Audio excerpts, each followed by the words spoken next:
Alors, que se passe-t-il si l'un des deux n'honore pas le contrat d'âme? Est-ce qu'il y a un nouveau réincarnation? Alors, elle est mignonne cette question. Non. Voilà, réponse courte, non. En gros, pourquoi on conscientise le parcours de flamme jumelle? Il faut savoir que quand vous êtes flamme jumelle et qu'on ouvre par exemple les vies antérieures, on voit que depuis un certain nombre d'incarnations, en vrai, vous êtes en train d'essayer de résoudre vos problèmes karmiques. Vous êtes vraiment activement en train d'essayer de les résoudre. Mais vous n'avez pas conscience, en tout cas vous n'avez pas connaissance du parcours de flamme jumelle stricto sensu avec ce que ça implique, etc. Vous êtes deux personnes lambda qui rencontrent un certain nombre de problèmes relationnels, affectifs, familiaux, nanana, qui essaient de les résoudre au sein de leur propre vie. Vraiment des personnes lambda, tu vois, mais qui énergétiquement font le travail quand même, ok?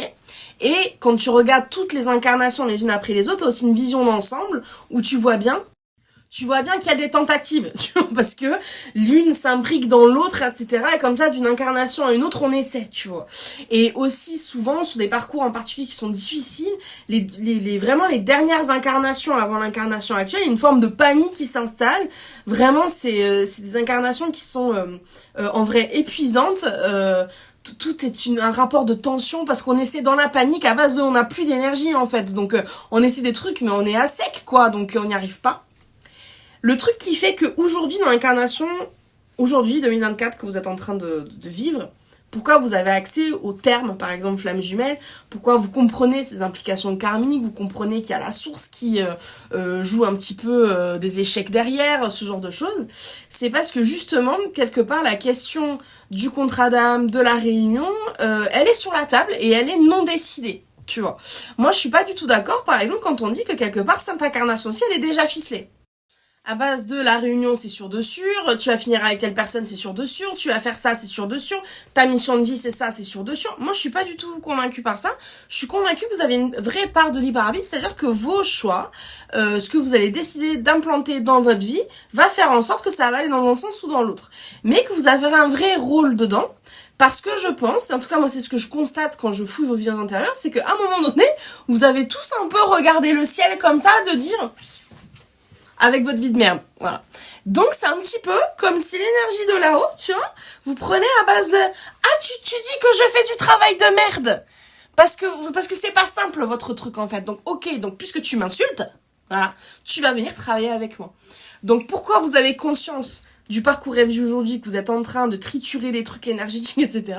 Pour moi, c'est ma vision des choses, c'est que parce que clairement la source vous a pris en stage à base de tu vas voir que c'est pas si simple.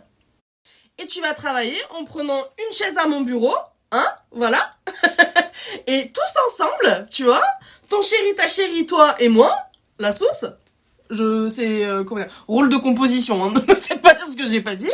On va décider ensemble ce qu'on fait par rapport à cette incarnation-là, parce que clairement, on n'y arrive pas. Tu vois. Donc il y a vraiment un effort de groupe, on va dire ça comme ça. C'est pour ça qu'on dit que le contrat d'âme des flammes jumelles est tripartite. Ça marche aussi dans les autres contrats d'âme qu'on peut avoir entre des liens d'âme lambda, on va dire ça comme ça, où il y a quand même des petits contrats aussi. Il y a cette volonté, on va dire, cette énergie de vraiment mettre les mains dans le cambouis, d'être en première ligne, de pouvoir constater par nous-mêmes ce qui est en train de se passer, justement parce que ça n'est pas si simple, tu vois. Donc si l'un des deux n'honore pas le contrat, tu es à la table de la source en train de taffer avec elle à base de ok, eh ben si Monique elle remplit pas le contrat, qu'est-ce qu'on fait, tu vois. Et donc du coup vous rentrez dans une phase de brainstorming. Les phases de brainstorming, elles sont assez rigolotes, on va dire ça comme ça, parce que je sais pas si toi tu bosses un peu les énergies, ou en tout cas si tu les comprends, en tout cas quand on les comprend, il y a vraiment ce sentiment d'un gigantesque point d'interrogation, sur la base de on sait pas. Et donc là, il y a ce sentiment comme si la source, elle te mettait à l'arrêt. Là, dans ta vie, à ce moment-là, objectivement, il se passe rien. T'es plus en contact avec ton autre et c'est ok. Tu vois, il y a un côté genre chacun chez soi, pas de soucis, c'est mieux comme ça. Dans ta vie, il se passe rien, il y a pas de vague, il y a rien, tu vois. C'est pas l'éclate, mais c'est pas le drame non plus, tu vois. Donc ça va, parce que franchement, quand tu t'es tapé des nuits noires de l'âme, etc., juste le fait que ce soit calme, t'es déjà content, tu vois. Donc il y a ce côté, ça me va. Je vais pas faire la fine bouche, ça me va, tu vois. Donc, tu te laisses porter par ça, t'as vraiment ce sentiment comme si tu rentrais dans dans un petit bateau à Disneyland, tu vois. Genre, tu rentres dans une petite attraction, comme ça, tu te laisses porter, tu vois. Donc, tu fais ton truc, Et tu sens que l'énergie, elle travaille énormément. Ça remue beaucoup dans l'énergie. Mais c'est pas ton sujet personnel. Et donc du coup, tu constates, t'observes, on va dire ça comme ça, de l'énergie très bouillonnante qui est en train de réfléchir. Donc tu sens qu'on va amener à toi des personnes. Par exemple, t'as des âmes sœurs que tu rencontres, qui se rapprochent. Tu reçois des textos un peu bizarres ou de personnes que tu n'as pas parlé depuis longtemps. Ou on commence à te dire, ça serait peut-être bien de te muter à cet endroit-là, au ton travail. Je sais pas, on va réfléchir, enfin, tu vois. Et toi, t'es plutôt dans cette position vraiment d'observatrice, d'observateur, à base on me parle de choses, mais pour l'instant, à titre personnel, à titre individuel, je ne suis pas appelée à acter quoi que ce soit. Je reçois, tu vois, tout simplement. J'observe, je vois ce qui vient à moi, voilà, tu vois. Et dans ces moments-là, justement, si tu veux, il y a un gros brainstorming pour trouver quelle est la meilleure issue, justement, si le contrat n'est pas rempli, si l'option de base n'est pas remplie. Donc, très sympa, au bout d'un moment, je sais pas, je peux pas donner de temporalité, et moi quand j'ai eu ça, ça a pris 3-4 mois, tu vois, de moments de flottement comme ça. Et à l'issue de ces 3-4 mois, tu sens bien que l'énergie se remet en marche. Et là, on te demande de sortir de l'attraction de Disneyland à base de faut retourner travailler, madame, c'est fini les vacances. Genre, on te remet dans le bain, l'énergie reprend une dynamique et on retrouve quelque chose de beaucoup plus usuel, avec une vraie dynamique comme d'habitude, tu vois.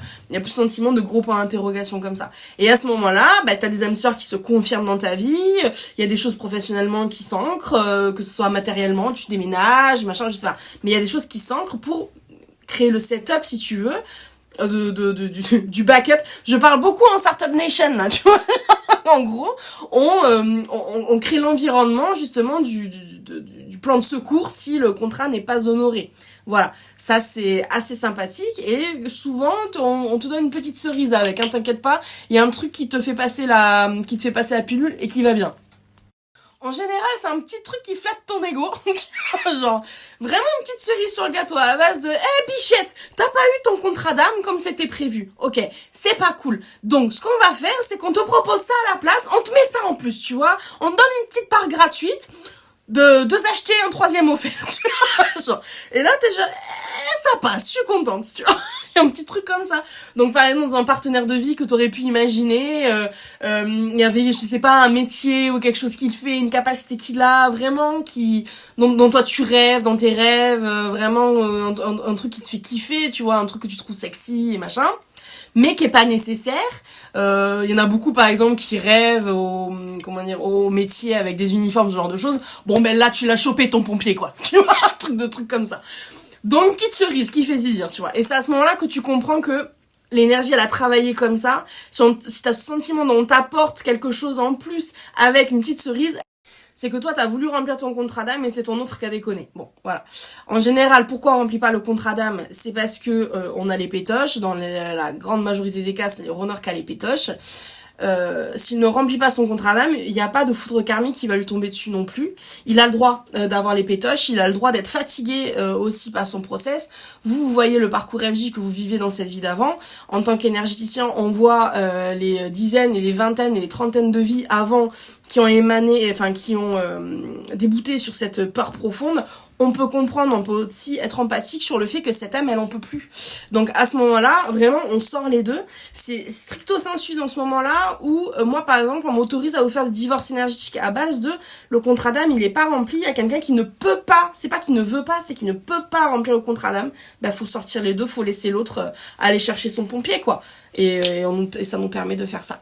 Voilà.